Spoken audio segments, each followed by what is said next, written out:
Por certo que seguimos falando, porque falamos ahora dunha das primeiras exposicións que abriron vostedes, a que se montou, e poderemos ver ata mediados de, dentro de 15 días así, é A Porta da Noite, da artista de Bueu Rosa Neutro, que, por certo, expón tamén estes días en Les Follats, na Galería Sargadelos de Vigo.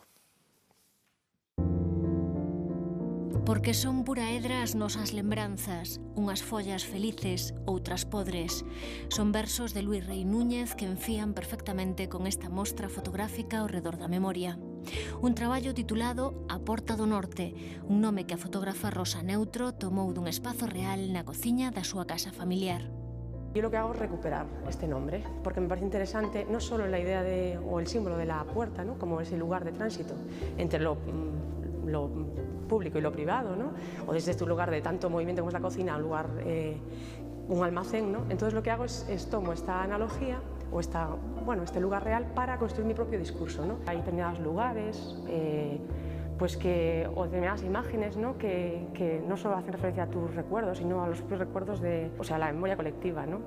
Na casa atopou tamén pequenos anuncios e entradas que o pai, afeccionado ao cine, gardou durante anos.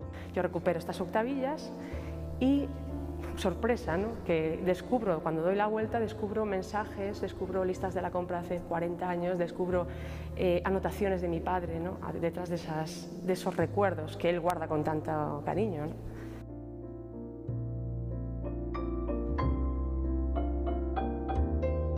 ¿Por qué no construir una exposición en la que mezcle blanco y negro, color, diferentes papeles, ¿no?, y cómo hacer que todo eso encaje perfectamente? Eso fue lo complicado, ¿no?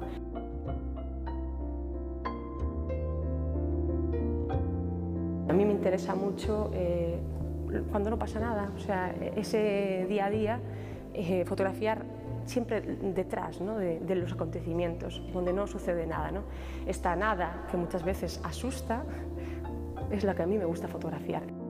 O tempo, a memoria, as ausencias, o cotiá, imaxes que nos sitúan ante as edras que enguedellan os nosos recordos.